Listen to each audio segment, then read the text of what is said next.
Hello and welcome. Thank you for joining us. The welcome's from me, Michael Scott in Oxford in the UK, and from my joint convener, Sanford J. Ungar, usually in Washington, DC, but actually today in Indiana on holiday. So we thank him for joining us for this. Our 8th jointly promoted event between the Future of the Humanities Project and the Free Speech Project. The latter is sponsored by Georgetown University, and the former by Georgetown's Humanities Initiative in association with the Las Casas Institute for Social Justice, Blackfriars Hall, the University of Oxford, and Campion Hall, the University of Oxford. Together, the two projects consider issues concerning human dignity, rights, cultures, histories, traditions across a wide spectrum of educational activity, policy, expression, and aspiration. In a moment, I'll hand over to Sandy, who is the director of the Free Speech Project. He will introduce today's distinguished panel and moderate the ensuing discussion before I come back again to chair the question and answer session in about 40 minutes' time. From the start, you can type in questions to the panel by using the button at the bottom of your screen. That's the Q&A button. These questions will come to me during the session, and I will try to put them in a coherent order for the panel to consider. We do urge you, please, to ask your questions and to start asking them early so that we can get them into that kind of order. And I will try and put as many of the questions as possible to the panel. So with that, I hope you enjoy today's event. And over to you, Sandy. Thank you, Mike. It's wonderful to have everybody with us this morning and discuss another important issue of our time. I'll introduce quickly the panelists who are with us. Edwin Tambora is Director of Global Leadership at the African Wildlife Foundation. Edwin is originally from Zimbabwe and has a unique perspective on these events and issues that we're talking about. Julian Redemeyer, who you'll notice has a fire behind him, is in South Africa in the heart of winter today. He is Director for East and Southern Africa of the Global Initiative Against Transnational Organized Crime. And he is the author, most recently, of Killing for Profit, Exposing the Illegal Rhino Horn Trade. Lord Peter Hain, who's in London today, former minister in Labour Party governments in the United Kingdom, author or editor of many books, but most recently of a thriller based on the illegal trade in rhino horn called The Rhino Conspiracy. Sharon Guinup is an investigative journalist, author, and producer with us today from Hoboken, New Jersey. And she is affiliated with both the National Geographic magazine and the Wilson Center in Washington, D.C. Lastly, but certainly not leastly, Nirmal Ghosh, the U.S. Bureau Chief of the Straits Times of Singapore, a great friend of the Free Speech Project in Washington, and an eminent wildlife conservationist in his own right. I'd like to start with Edwin Tambora this morning for a sort of brief overview. We'll all endeavor to be brief so that we can cover as many issues as possible and have a good conversation with each other. But Edwin, from your vantage point, how do we keep the issue of endangered species on the agenda of individual countries and international organizations when they have so many other things to worry about from day to day? And it's sometimes hard to convince people this issue matters. Great. Thank you, Sandy, for such a great question and great platform to be involved in. I think from our perspective as the African Wildlife Foundation, we certainly recognize the competing priorities for countries, particularly in Africa, and particularly in this pandemic, the need to ensure that there are measures put in place to ensure that we do not have loss of human life. But also, as you mentioned, so how do we keep the issue of endangered species on the agenda? For us, it's been a case of making the connections.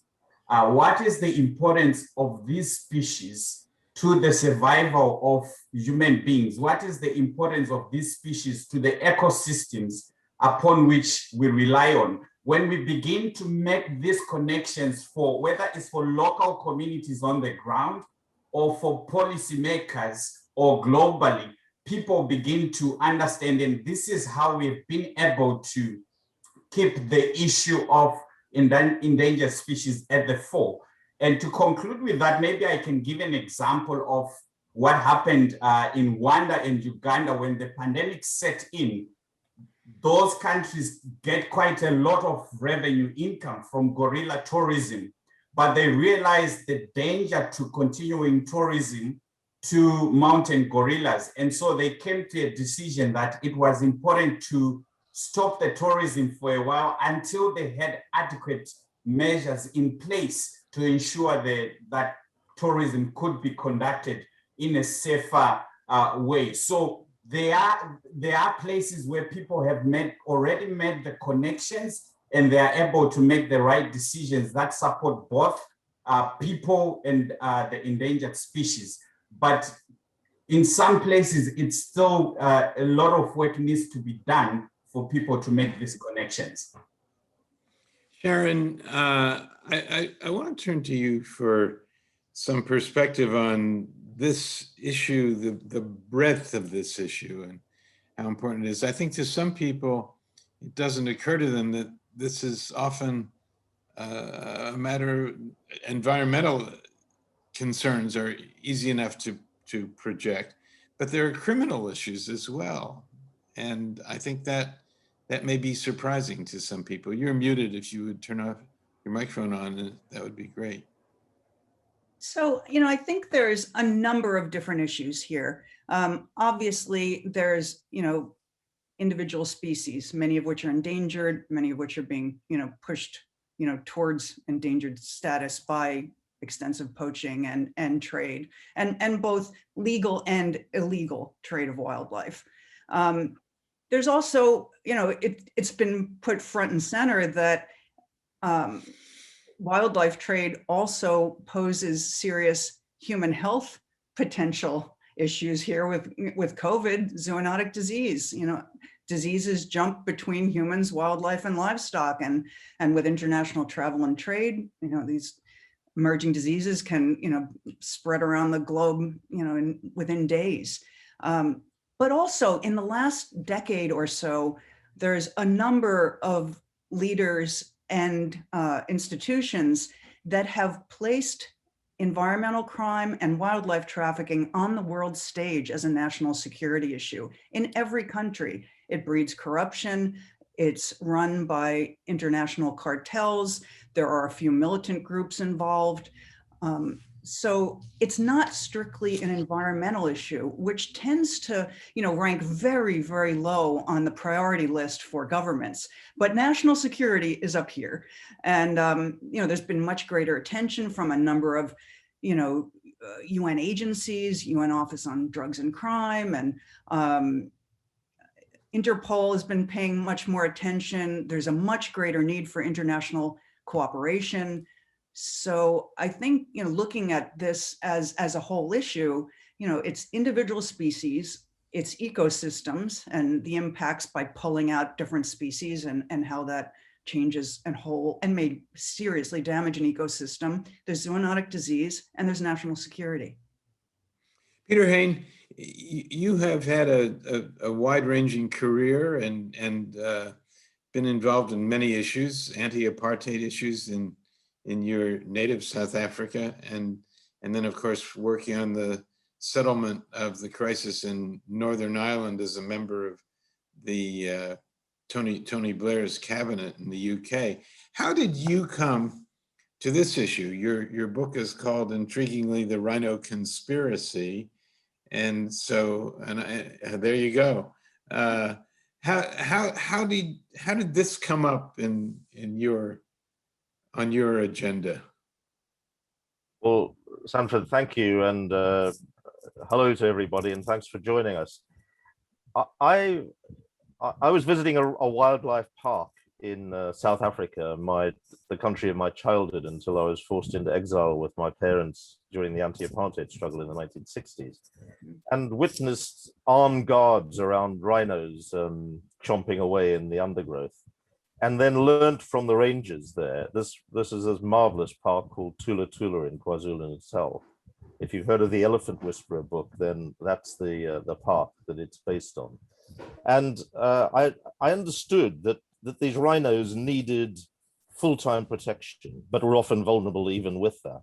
Now, I vaguely knew about poaching, but I then started to investigate, having talked to the poachers and realized, talked to the rangers, and realized that behind poaching is an international criminal syndicate and a political superstructure protecting them.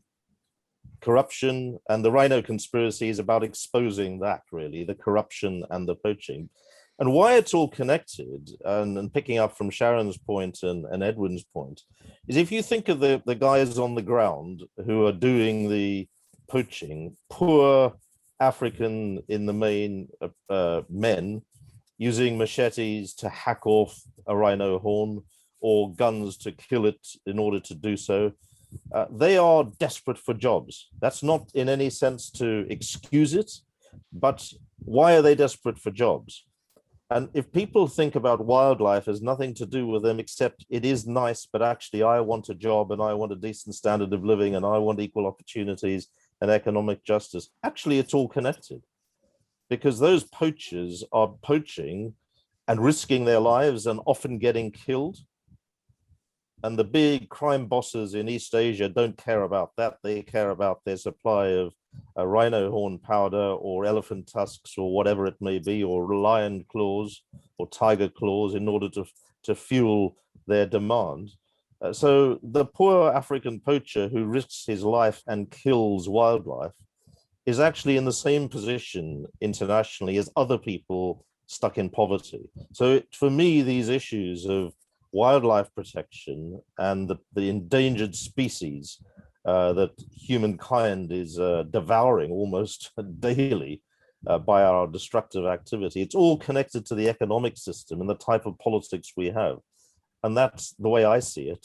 And although my book is a thriller, underlying the story, which Julian was kind enough to describe as gripping, is actually this wider picture. We can come to Julian in just a moment, but Nirmal, Peter Hain mentioned the criminal bosses in Asia, and that's sort of your turf. So I wonder if you want to weigh in here. Yes, it's quite a thank you, Sanford, and hello to everyone.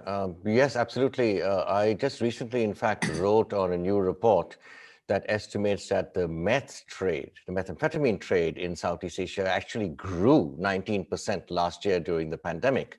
And as we know, the international illegal wildlife trade, which thrives in that part of the world, is a part of that same illegal network run by transnational criminal groups, right? So clearly they were able to breach border controls and so forth. So it is a reasonable assumption to say that wildlife trafficking has not slowed down at all in Southeast Asia or anywhere in Asia.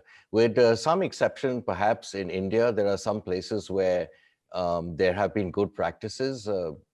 Kaziranga, where one of the one-horned rhino habitats in Assam, Northeast India, remains a good example of good protection. Again, you know what Peter was saying, a lot eventually depends on old-fashioned protection on the ground. Rhinos and tigers are like gold in the vault, really, and you just have to simply protect them. You do all the rest of the stuff, ensure that the community surrounding the protected areas on board and so forth. You must do all that stuff. You must do development, eco-development, tourism, everything in balance, but nothing beats proper protection. And in fact, in Thailand, we had good news last year with the tiger population for the first time in years, actually ticking up slightly in the Western Forest Complex, which borders Burma. And that was frankly due to good old-fashioned foot slogging protection. It's not due to a great enforcement on wildlife trade and trafficking, unfortunately, which remains, it is up there in, recognized as transnational organized crime, but it is not given the real priority it actually deserves. Julian, your perspective, and certainly from the name of your recent book, is on organized crime as it's involved in these issues. Can you describe this network to us a little bit more to help us understand? Because it doesn't get a lot of attention compared to some other issues. Absolutely. I mean, I think, one point I would like to make is that I've written quite a lot about rhinos. And for me, rhinos are a symbol of much greater societal issues and ills. In a South African context, it's about an inability to tackle organized crime. It's about rampant corruption. It's about land issues, people who have land, people who don't have land. It's about inclusiveness and people who are excluded from conservation. And sadly, with South Africa's history, the history of apartheid, Africans in South Africa have, largely and it continues to this day, been excluded from national parks and the benefits of national parks. I think the point that Peter made, so if you're looking at the broader network, your challenges are that the corruption runs throughout the illicit supply chain, through many of the countries, the supply countries, the routes that are followed. You starting off at the bottom with your foot soldiers, the people who are recruited from towns and villages to go into national parks and poach. We did a project where when I worked at Traffic, the International Wildlife Trade Monitoring Network, where we interviewed convicted poachers and people who've been arrested for poaching. Many of these are people who've never held a rifle before, who were completely unskilled. They were given a rifle, they were given ammunition, they were sent into a national park. They're the complete opposite of this image that we have of heavily militarized poachers going to national parks. That certainly does happen in parts of Africa, particularly Central Africa with elephant poaching. But in the southern parts of South Africa, you don't have that level of expertise necessarily. There are gangs that are obviously more effective. And then from there, the rhino horn, let's use rhino horn example, it moves very quickly out the park. It is moved away from the park generally by couriers. I've seen taxi companies being used, runners being used, and then moved into various hubs and transported across, out of the country. In the old days, it used to be very easy because rhino horn was a high value, relatively small commodity that you could put in your hand luggage, smear it with toothpaste, cover it in a plastic bag to hide the smell, taken on a plane with you. That doesn't happen anymore. So there's a consolidation process now that needs to take place.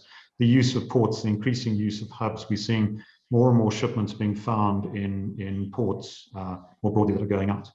And the challenge that you're facing here is that these networks then extend through numerous legal jurisdictions, through numerous countries. And to try and have any real impact, you need to be able to disrupt that syndicate along the length of that illicit supply chain. And that calls for collaboration between countries, that calls for exchanges of information, that calls for the correct application of the legal processes and procedures that are available both in international law and in national laws. And sadly, even now, despite this being an issue that's brought up at every law enforcement conference, those instances are quite rare. I mean, we've seen some really nice examples where there's been close collaboration between enforcement agencies.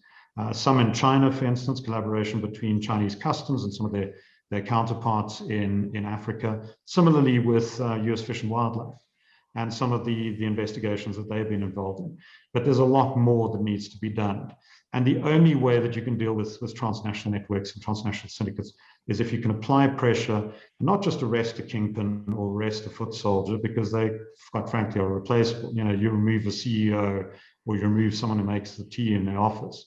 It's not going to have that much of an impact on the organization. But you take out the accounting department, you take out the people who are doing the manifests and doing the shipping, the people who are controlling the movement of the product. That's how you do real damage. And that's what we need is targeted investigations, focusing at those levels of criminal networks. Just a quick point, Sanford, if I may, going back to your point about Asia and also picking up from what Julian said, corruption. There are, in Southeast Asia, the so-called kingpin wildlife traffickers are actually quite well known. They have been named, some of them have been named and indicted, sanctioned by the US Treasury, for example, but they're still doing fine. Most of them are living free, they're well known, and they're doing fine. What I is think the if I best just way? if I may Yes. just add a brief point Sure, to Peter. add to what Julian said, is that this is on, I think people need to understand this wildlife trade and the poaching that is at the bottom of it is on the equivalent of drug trafficking and human trafficking. It is a massive and organized crime on a global basis. This is big crime and should be seen as equivalent to those. It shouldn't be seen as something just smaller and on the side. It is right in the middle of those international criminal networks that most people are more familiar with.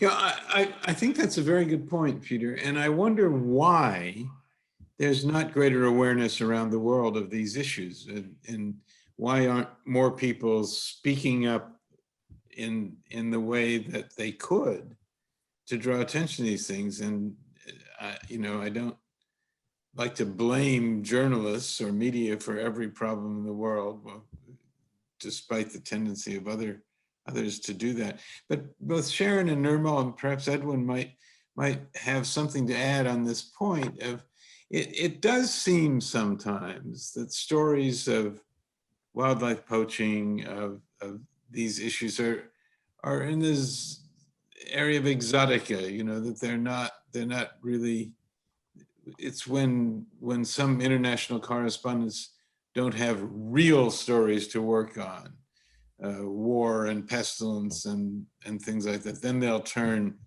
to cover wildlife and poaching almost as if it were a quaint issue. How does that happen? Sharon? Well, I think there definitely isn't enough mainstream coverage. There never has been. I think it's been very hard to land environmental stories always. Climate change, finally climate change is getting some attention. I think wildlife trafficking has been getting far more attention over the last year plus because of the pandemic. My problem with much of the media coverage I see is that it covers, a bust of 30 tons of pangolin scales, but it doesn't look at the larger context of the issue. We don't know that, cartels are the masterminds of this business. We don't know that, wildlife is the fourth largest illegal commodity, in the world. We don't know that it's, about a $20 billion a year business. We don't hear the background. And I truly feel that there's not enough journalists that really dig in and do the investigative work to expose, more than just, a poacher busted on the ground, but look into the deep networks. Julian worked on an investigation with Al Jazeera a couple of years ago, this film called The Poacher's Pipeline. And, he traced, rhino horde trade, through a couple of embassies to the, top of South Africa's, security. There's very deep, important stories to tell. And it's not something that, you whip out on a 2-hour deadline. I mean, there's really deep reporting that needs to be done and not enough of it. Julian, do you want to elaborate on that point? And Edwin, will come to you in just a second. I think, just from my perspective, I think one of the things, I was an investigative journalist. I was looking into corruption issues primarily prior to getting, developing an interest in wildlife trade. So it's very much what you've described. And I stumbled on a story about someone who's smuggling weapons across the border from South Africa into Zimbabwe, a farmer here, and those weapons are then being used to poach rhinos. And it became this pursuit of trying to find out where these weapons were coming from, who were the people involved. Eventually ended up tracing one of the firearms to a farm attack in South Africa where an elderly couple had been held up, and it was quite a violent farm attack.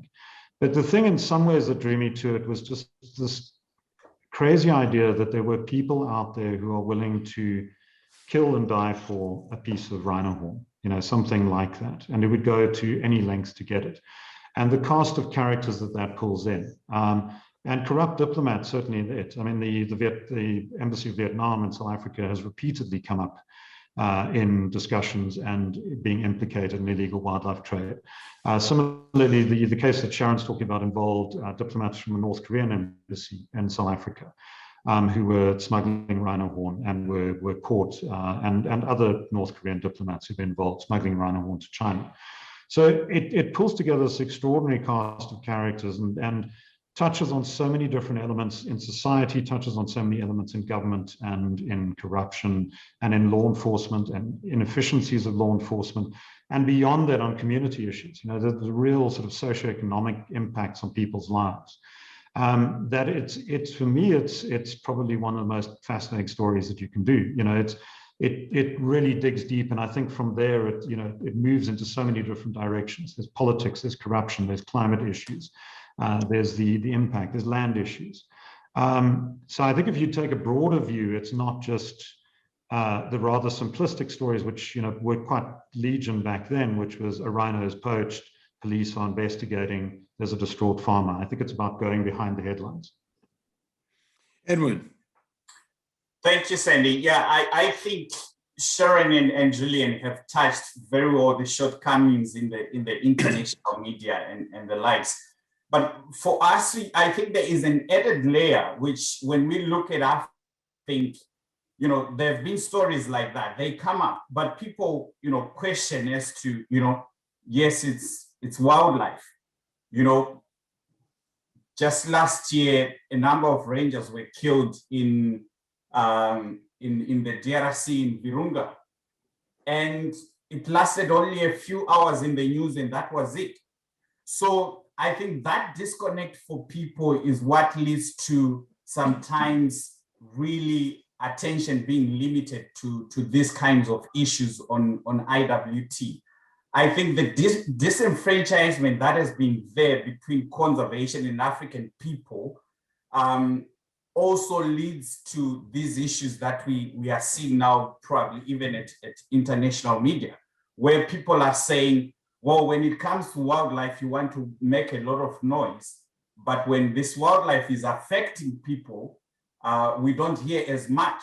So I think for us, it's more about how do we make the connections for people to actually realize that these are their resources. These are resources that could be adding to economic development of the African continent that are actually being taken away from the continent by criminal gangs.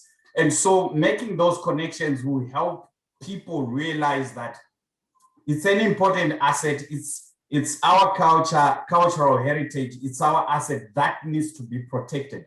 And so sometimes when people see these stories in the international media, their attention span is not so much because of how they experience conservation on the ground, that the way they experience it is different from how it's portrayed in the international media. And so those are some of the things that we need to address so that when the masses on the ground really understand the importance of these species and how these species can actually be an asset that contributes to their aspirations, then they are going to be able to support it. And it's across the board, whether you are dealing with journalists on the continent as well, or you are dealing with private sector or other sectors or policymakers, those shortcomings are there because the connection with conservation and the plight of these endangered species is still weak, and people are still struggling to see this as sort of as an African issue more than a Western issue, because for a long time, conservation has been seen as an arena for Westerners. So how do we make sure that we bring back those connections for people to be able to see these endangered species as an asset which they need to support in their protection? Julian, using one of the charming features of Zoom a moment ago, you raised your hand. Did you want to add something here? That was actually accidental, but I'd be happy to. I absolutely, I agree with the points Edwin was making. Without people, there's no conservation. And I think that we need to move away from exclusionary conservation practices, fortress conservation, as it were, where, you know, we create these very militarized parks, as has been happening, because ultimately that is just a holding game. You look at places like the Kruger National Park in South Africa, which has been at the center of the storm of rhino poaching for a decade now. You have rangers who have been putting their lives on the line daily. Immense psychological stress. There have been profound consequences to them. You know, these are people who didn't sign up to be soldiers in a war. And ultimately, you know, over the last decade, the Kruger's lost about 70% of its rhino population. It still has a fairly sizable rhino population, but the results have been quite dire. There is only so much that teams of rangers on the ground can do. You know, aside from that, we do need buy-in in, you know, trying to develop community conservation practices, trying to get people involved, trying to find ourselves in a place, and I fear that that's quite a long way off in South Africa, where we've had these vast socioeconomic disparities, where up until the late 1980s, actually up until the mid 1990s, Black South Africans were largely excluded from national parks. You know, we need to find a way where we go beyond this, where people see this as part of their national identity. And we're not there yet. You know, for most people, this is not even an issue in their daily lives. Their daily lives are a struggle to find water, to find electricity, to find schools for their kids, to find, you know, medicine, clinics. And that's been worsened by the pandemic in so many ways. You know, I think we're only now beginning to see the real socioeconomic impact of the pandemic. And governments are flailing around. Environmental departments are taking budget cuts. This is not an election-winning issue. Getting vaccines to people is an election-winning issue. Ensuring that people can get their jobs back is an election-winning issue. And that's the real challenge that we're facing. We have to find ways of bringing people closer to conservation, but then also dealing with this not as a sort of odd boots on the ground approach, fortress approach to conservation, but how do we take this beyond and look at the syndicates and the networks that are actually causing all the damage? Peter. Picking up on that, I wonder whether we are telling the story in a simple enough way. I mean, what is involved here are there's a lot of expertise, including on this panel, wildlife expertise, excluding myself because I'm a political activist, a politician first and foremost.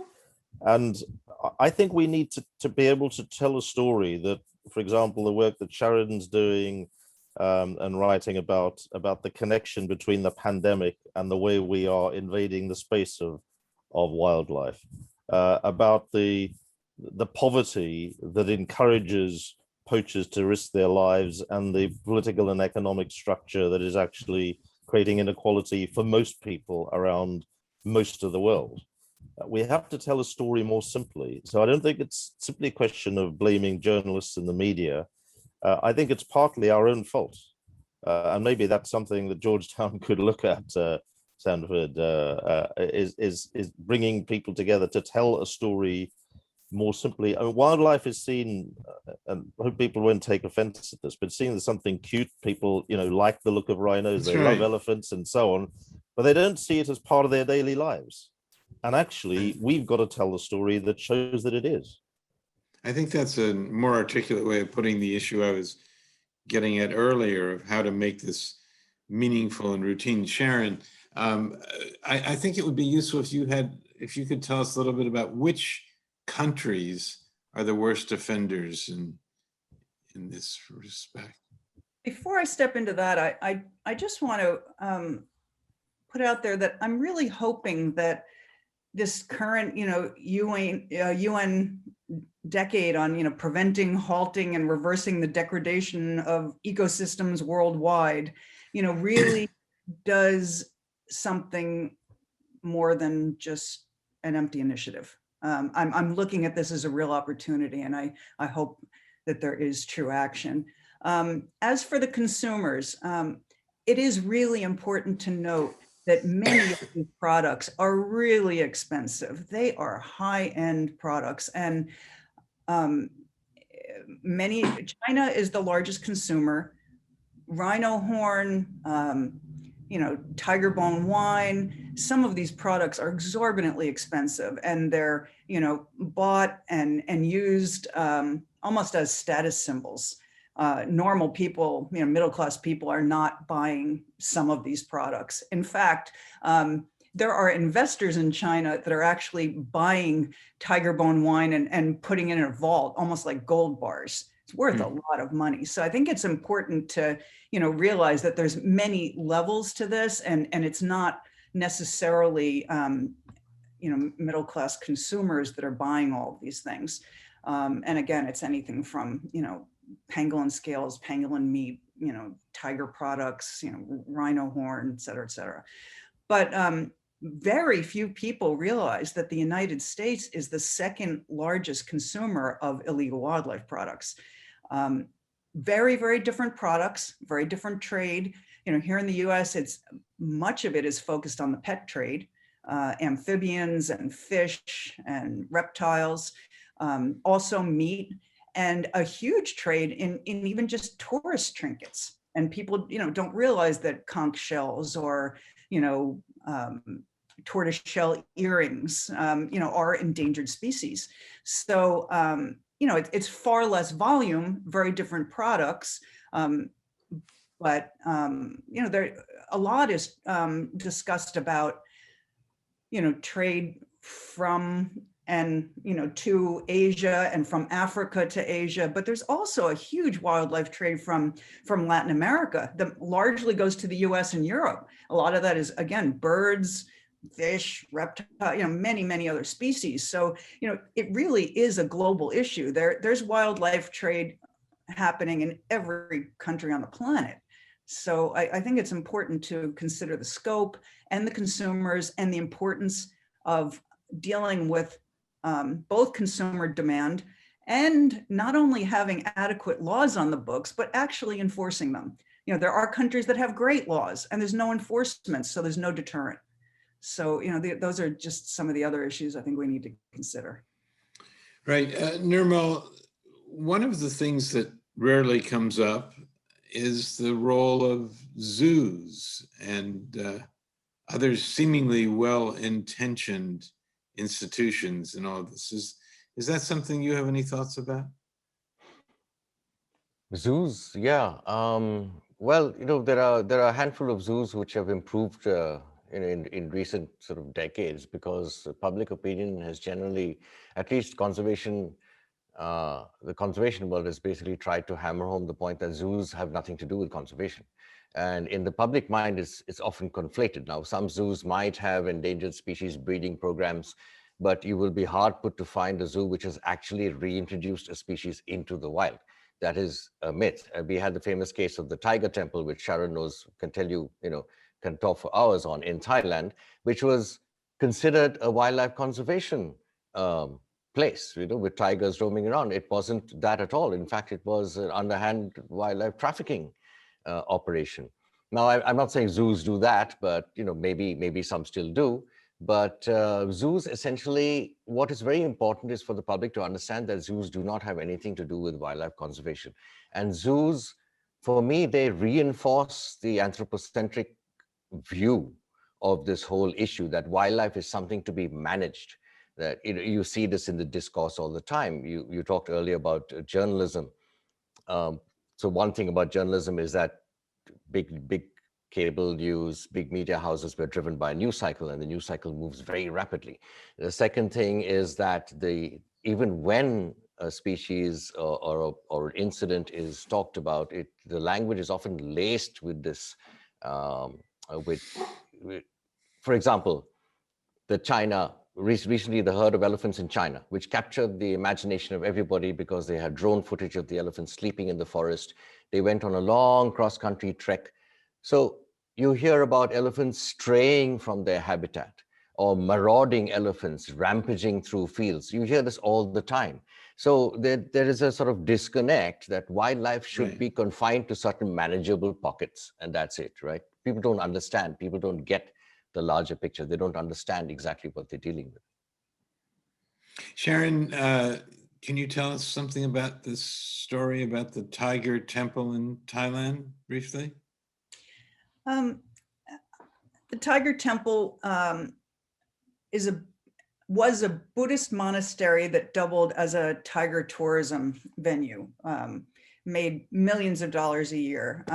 You could pet and bottle feed cubs, you could walk with adult tigers. It was very expensive to get in, and there were busloads of tourists. And there'd been talk in the press for years and years that they may be trafficking, but a source came to me and told me that she could prove it. So we worked together for a year.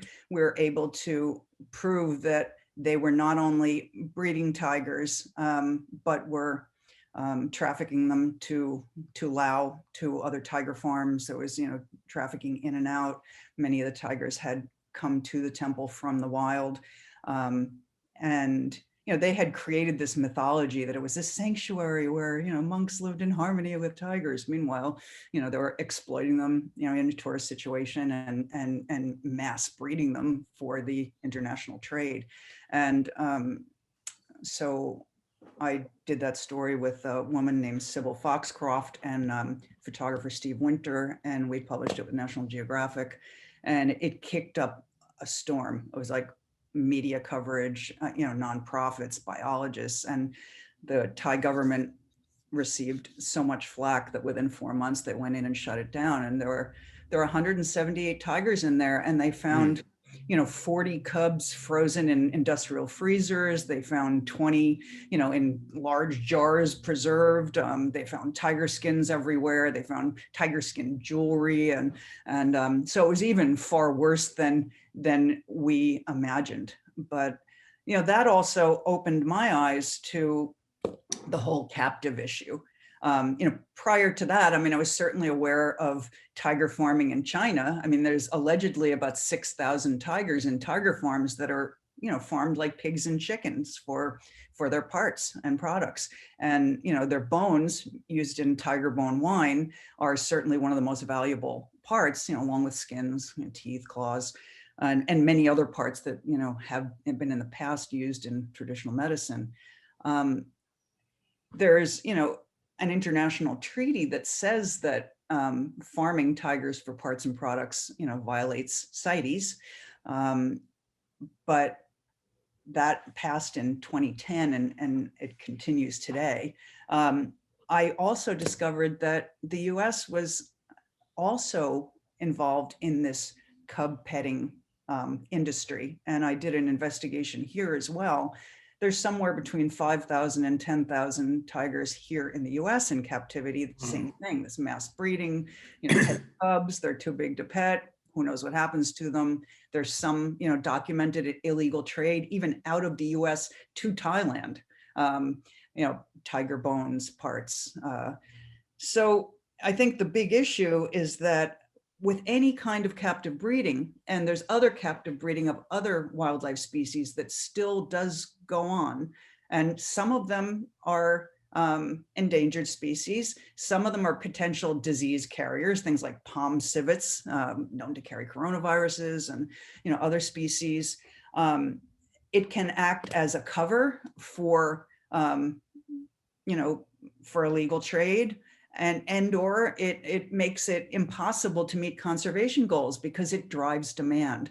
So if there's, tiger farming, feeding parts into the trade, then, it's a lot easier to, and cheaper, go poach a tiger. So, there's 4,000 tigers left in the wild, split up among 5 subspecies. So when you do the math, there's a couple of hundred left of some of the subspecies. So anything that drives demand is a big issue. And captive breeding is part of that issue. Thank you. We're going to go very soon to Mike. Quite a lot of questions building up in the Q&A. But Julian, you wanted to add something to what Nirmal had said about elephants. Just very briefly. So I think the key issue with the China elephants is also that what's got lost is the reason that they're moving, which is loss of habitat. But I do think that we can't, dismiss concerns about the damage that wild animals do, particularly, if you look at an African context. Elephants, and particularly in areas where there's been, high density of elephant populations, elephants breaking out, do enormous damage to rural farms, rural communities. Those are people's livelihoods. And I think that there's there's a very contested space between local communities and wildlife because of the dangers that wildlife poses to those communities and because of the dangers it poses to crops and so on. So I think that's another aspect that's quite important to consider when taking into account, the movements of animals. I mean, effectively, with national parks that have been set up, we are playing God. Those are controlled environments. Those are environments. This is not animals roaming free. These are national parks that have been set up. They have contained borders, and within those borders, those ecosystems are managed. The wildlife populations are managed. So we've got to keep that in mind. And I think it's an important part. Edwin may want to come in on this too, but it's an important aspect in trying to deal with community conservation efforts, is how do you make people feel less threatened by the wildlife that is around them? One of the things that... If I can jump in, Sandy, just to build on what Julian is saying, and you'll find that in most cases in Africa, wildlife actually spend more time outside these national parks, in these community areas. That's why for us, it's important that the long-term focus is how do we help communities who live side by side with wildlife get benefit from it, but also solutions that help with human-wildlife conflict. They are all parts of the puzzle to communities being the first line of defense against would-be poachers or traffickers.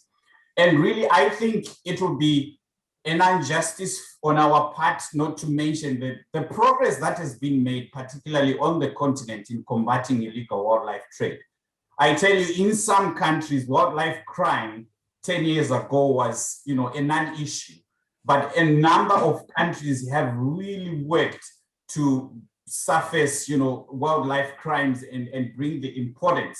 If you talk about countries like Kenya, Uganda, they were regarded as among the Gang of Eight, as it was called by CITES. But now those two countries have actually been removed from the Gang of Eight because of the progress they have made in trying to combat wildlife crime.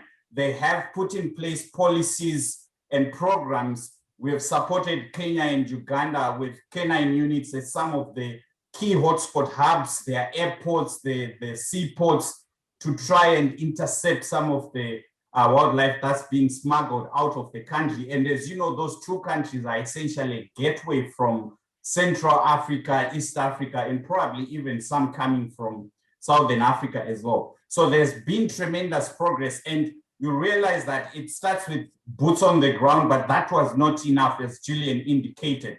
We tried to stop the trafficking, but even when those people are caught, they go to the courts, they are given lighter sentences. So there's been a lot of work to try and work with the authorities, even the judicial system, to say, what does the law say about wildlife crimes?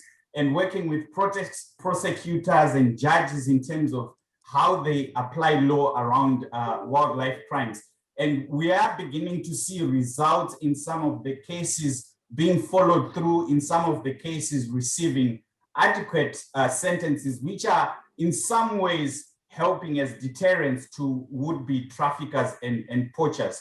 So there has been tremendous progress, but we will be the first to admit as well, a lot remains to be done in this space. As you know, when you tighten things in Kenya or Uganda or DRC, traffickers are very clever. They will find another route. So those are the things that we need to ensure. And another encouraging thing is the inter-collaboration, inter-agency collaboration within countries, but also between countries, has improved very much over the last 10 years in trying to combat some of these transnational gangs. So I think there is room to acknowledge the progress that has been made, and it's encouraging. And if we are able to continue the support, I think there is room for us to win this fight against illegal wildlife trafficking. Sanford, thank you, Edwin. Sanford, over to Mike. There I'm sorry, there, Okay, you have too many go ahead, questions. Sorry. Nirmal. And Yeah. Mike has a massive number of questions. Okay, no, I piling in. just wanted to make a very quick point because I think Julian and Edwin mentioned it, wildlife-human conflict. That's a very critical area, right? And we find in places like India, for example, national parks again are islanded. There is no habitat around them. As Edwin said, a lot of the wildlife spends time outside the national parks.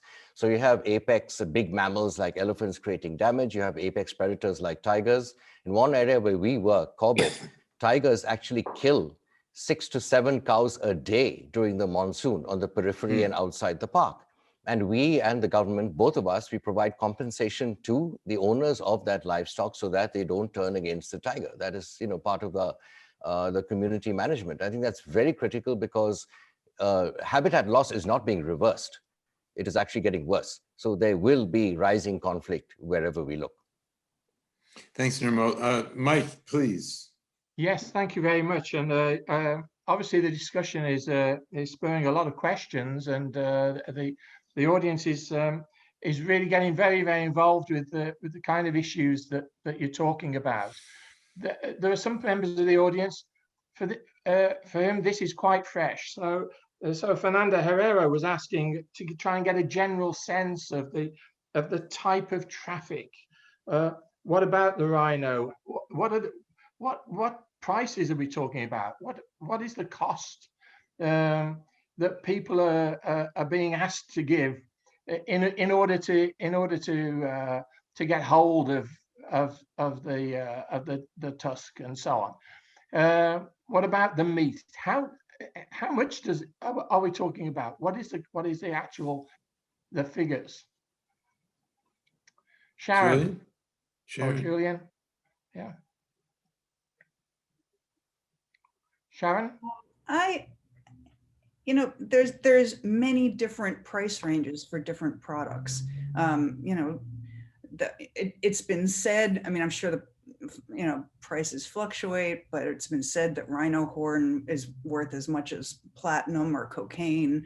There's some, little bits of various animal products that may be in some kind of tincture that would be a much more affordable product that would be used for traditional medicine. There's expensive jewelry products. There's, there's cheap jewelry products. There's, meat that is quite expensive that would not be, pangolin meat. It would not be like a normal dinner item. It's expensive. I mean, there's been instances of people eating tiger meat. I mean, it's economically, it's the range depending on products. I don't know if anybody else, like Julian, do you have something to add to that? Yeah, I mean, rhino horn, the price has come down significantly in recent years. Per kilogram, it's come down. But as Sharon points out, it varies quite considerably depending on the product. There was a time 10, 12 years ago, we were looking as much as, 40,000 US per kilogram. That price has fallen significantly, probably by 2/3 since then. And what's interesting is there seems to be a progressive decline. Why that's happened is not entirely clear. There's some speculation that, those early crazy prices from around 2010, 2009 were essentially syndicates testing the market to see how much the market would bear. And over time, that price has stabilized. But it could also be an indicator that, there's too much rhino horn, for instance, on the market, or there's a lack of interest from customers. All of that is a bit of a mystery. What is quite concerning is how something like rhino horn evolves over time. So what started off a few years back, or a decade ago, with people looking for a product that could help treat cancer. The initial rhino horn is a fever reducer. It's a traditional Chinese pharmacopoeia treatment that is or included in traditional Chinese pharmacopoeia, traditional medicine. But then evolving into a luxury good, which makes it far more dangerous in some ways. It's not people looking for a cure-all. It's not people looking for some sort of gimmicky thing to use in a nightclub or use as a hangover cure. It's people with money and means who are looking for a status symbol, who are looking for bangles, beads, bracelets, and carvings, collectors. And they're a much harder market to reach with demand reduction campaigns or efforts to try and change perceptions. Another area of I'd like to just of very interest that's coming- quickly, I'd like to very quickly Sorry, add- carry on.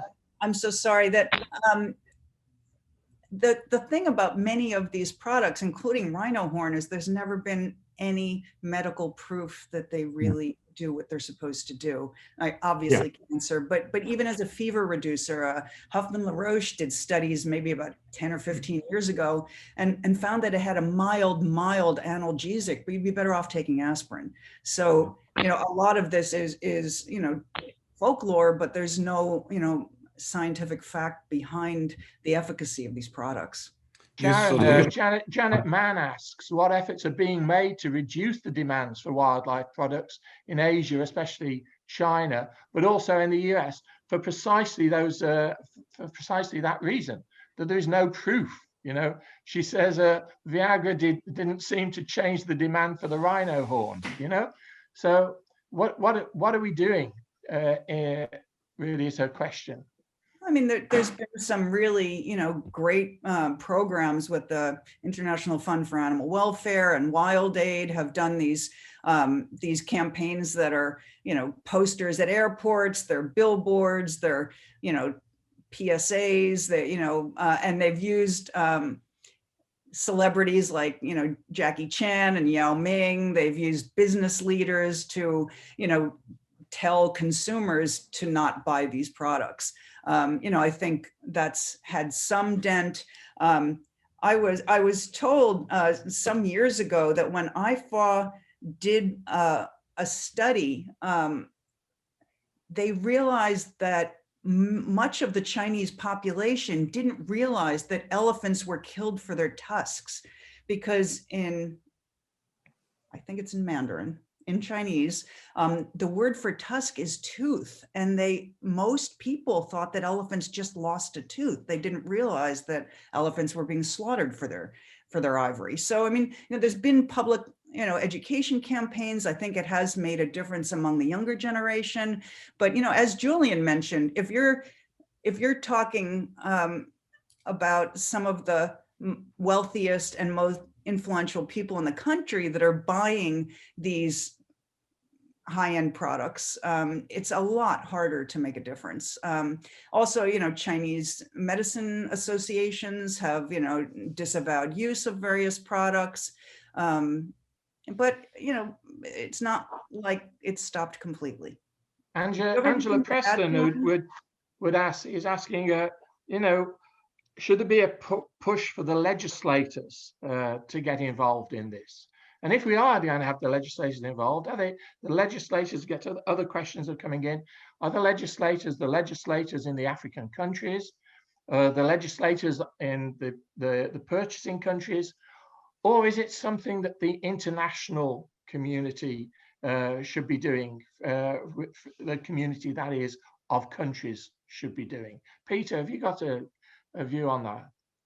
Yes, I don't think you're going to really tackle this problem and reduce it significantly until it is seen as at least on the level of climate change and cybersecurity and all of these threats to our future.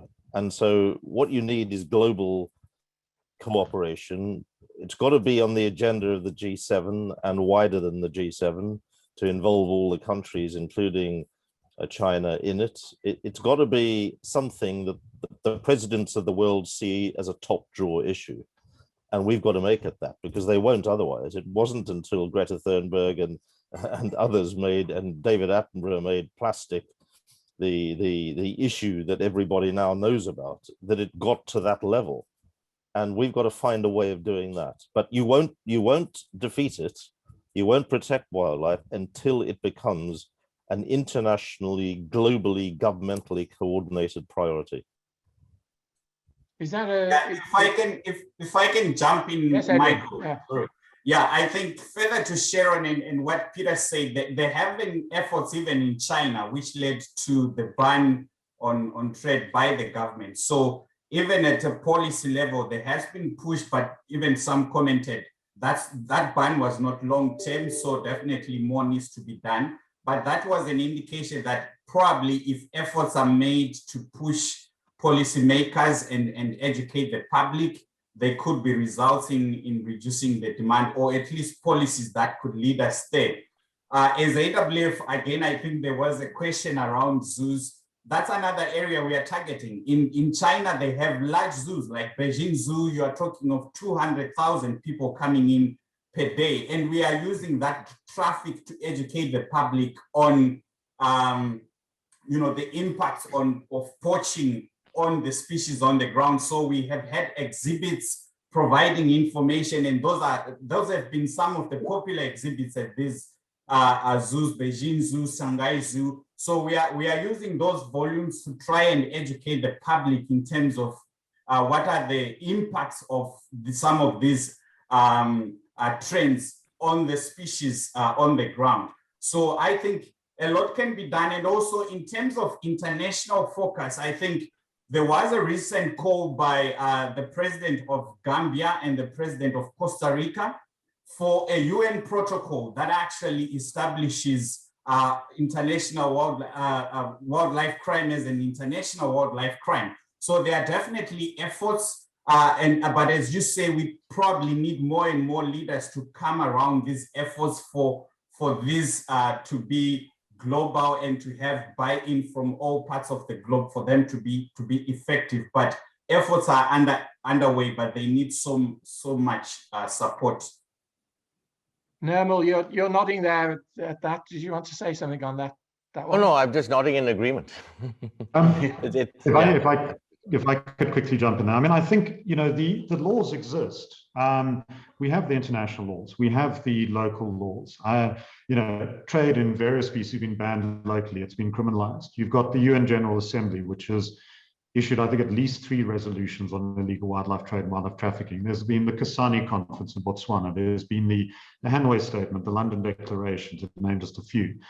I think the problem is the implementation of all of that, and we, sure, there are improvements that can be made, if you look at some countries where the laws are weaker than in others.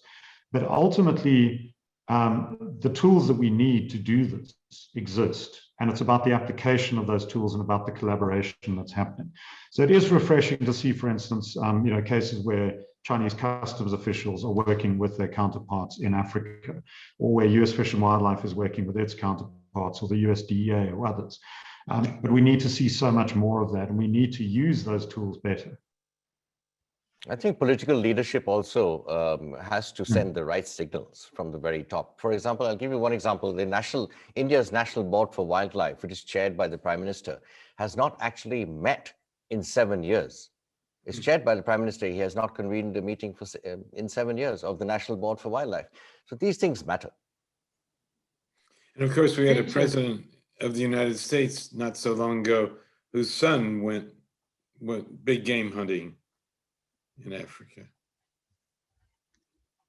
Although hunting. Pause for a moment on that, and it all sinks in. Peter, I wonder whether this fictionalizing these important issues should be encouraged more. You've just written a book about it, but many kind of issues of over my lifetime have come to the fore because of the mass media, because of fictionalizing, because of doing plays. We go back to Cathy Come Home and the poverty of people in our own country, in the UK.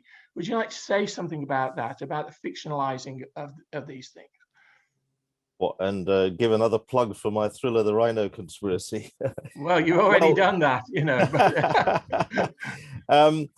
The point is that there are very many dedicated people who will read books and articles on wildlife. And there are some political enthusiasts who will read articles and books on politics.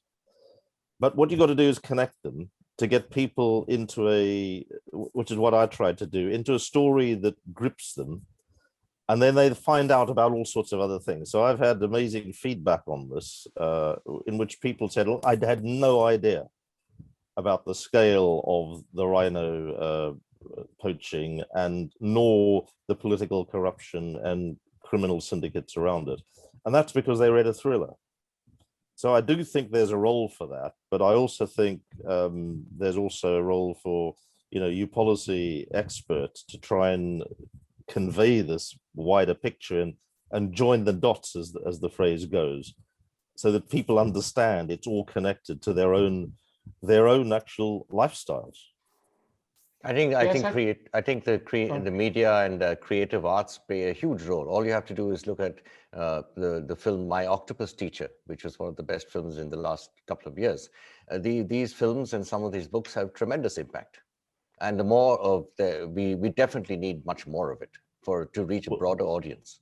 When Leonardo DiCaprio, to support your point, Nimal, made Blood Diamonds, it did bring the trade in blood diamonds for arms and fueling conflicts in places like Sierra Leone and the DRC and Angola home to people in a way that learned articles just didn't.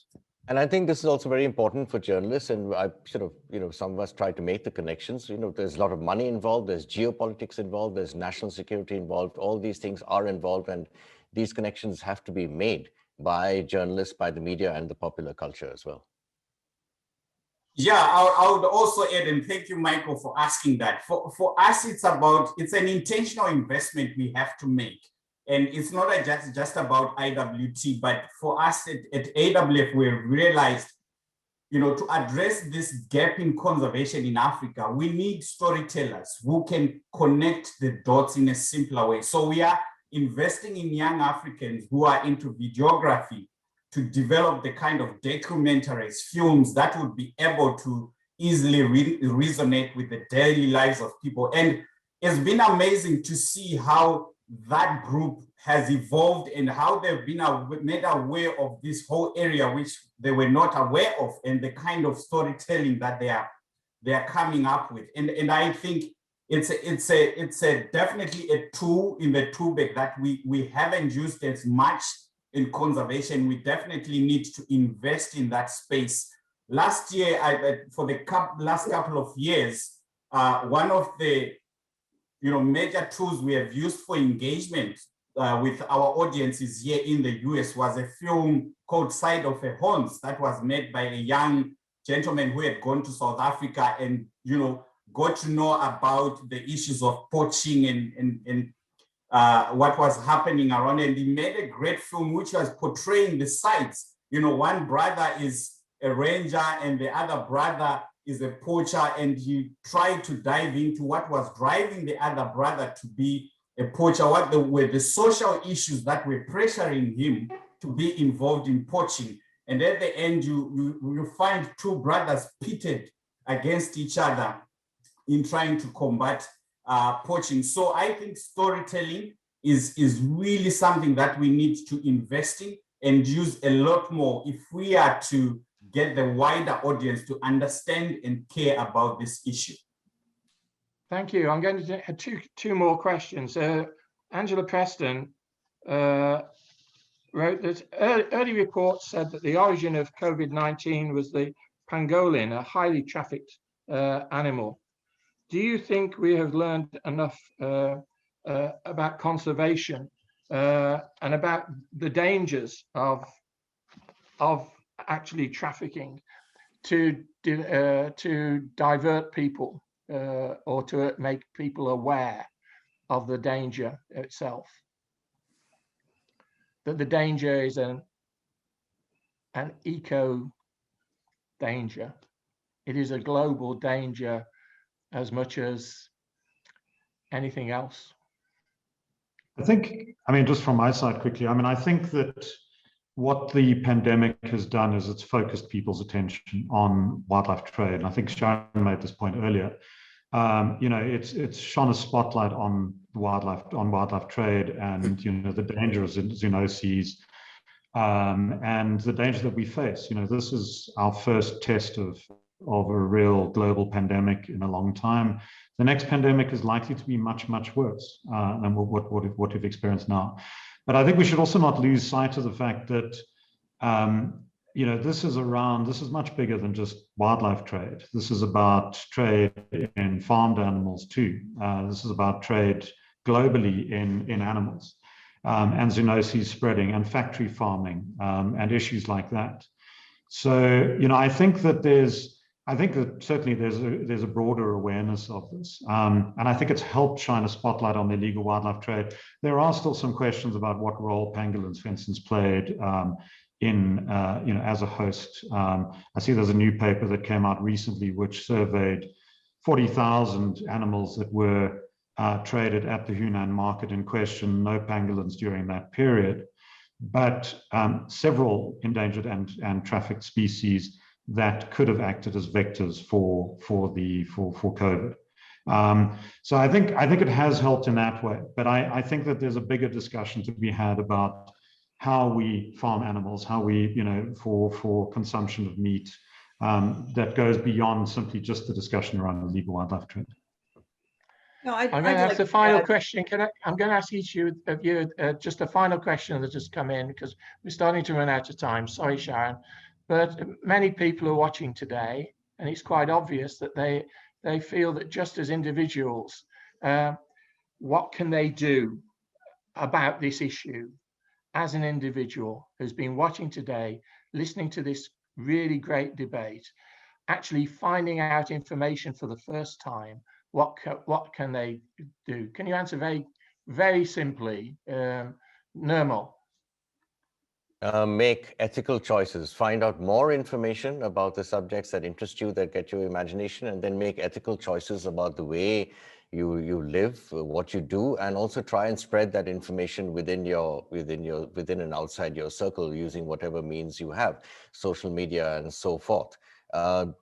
Be open-minded, investigate the facts, and make ethical choices, and advocate for the right policies from legislators, from anyone you can think of. Sharon, anything to add to that? That pretty much covers it from my end. Good job, Nirmal. Julian? You're muted, Julian. I think Nirmal's touched on it there. I think it's about people taking a stand too, and raising these issues not only within their circle but potentially supporting the cause more broadly. There are very good organizations, some very good organizations out there on the front lines who are doing incredible work. These are enormously difficult times for conservation, and likely to get even more difficult, as the fallout, the socioeconomic fallout of the pandemic is felt, and funds are being cut back. So I think do research, check out, find organizations that are actually doing good work on the ground and support them. Peter? I agree with that. Support campaigning charities like Save the Rhino, and there are lots of them for all the different wildlife species, and go and lobby your member of parliament or your member of Congress or your political representative in whichever country you are, and go and try and put it on their agenda. Those are the two most important things, practical things that you can do, in my view. Thank you, Peter. Edwin? Exactly. Just to add to Peter's and others, right now, policymakers are debating quite a lot about, pandemic prevention in the future. So this is an opportunity for everyone to push policymakers and have this issue as a top priority. But also the pandemic has shown us the interconnected of conservation to everything else that we care about. So I think, whatever your expertise, whatever your line of work is, find a way you can connect to and contribute to conservation, because we have seen that it's no longer just a game for, the ecologists. It's certainly everyone's, and everyone can play a role, whatever background or area of work you are involved in. Thank you. Sandy, before I close up, is there anything else you want to say? Well, I would just add to what the 5 wonderful panelists have just said, that we should all make a particular effort not to participate unwittingly in this trade in wildlife ourselves in one form or another.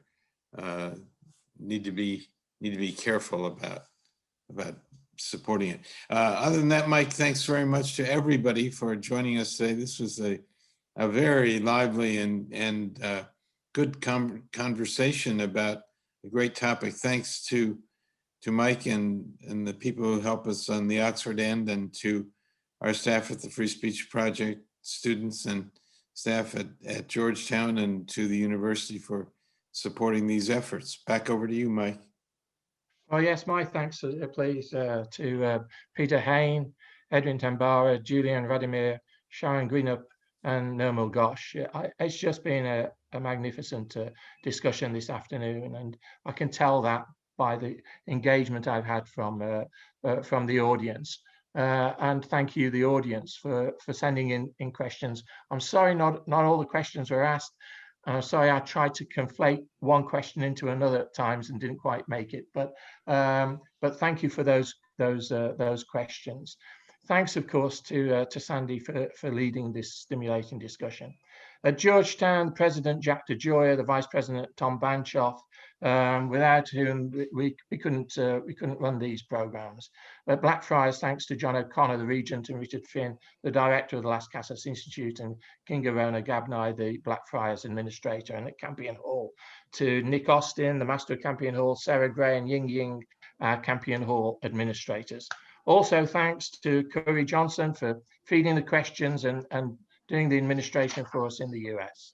So thank you all for being part of this. The next free speech project at the Crossroads International Dialogues will be on Monday, the 19th of July at 11 a.m. EST, 4 p.m. BST, when we were discussing issues related to business ethics, 19th of July. We're not taking a holiday on the Free Speech Project. We're just going on and on. That's right. There's no summer for us, even though Sanford's on holiday at the moment. Yes, okay. Well, thank you very much for attending. Thank you all the participants. It's been a wonderful afternoon. I am Professor Mike Scott, Fellow and Senior Dean at Blackfriars Hall, Oxford. You can follow me on Twitter at Mike Scott Prof. Until the next time, take care and keep safe. Goodbye.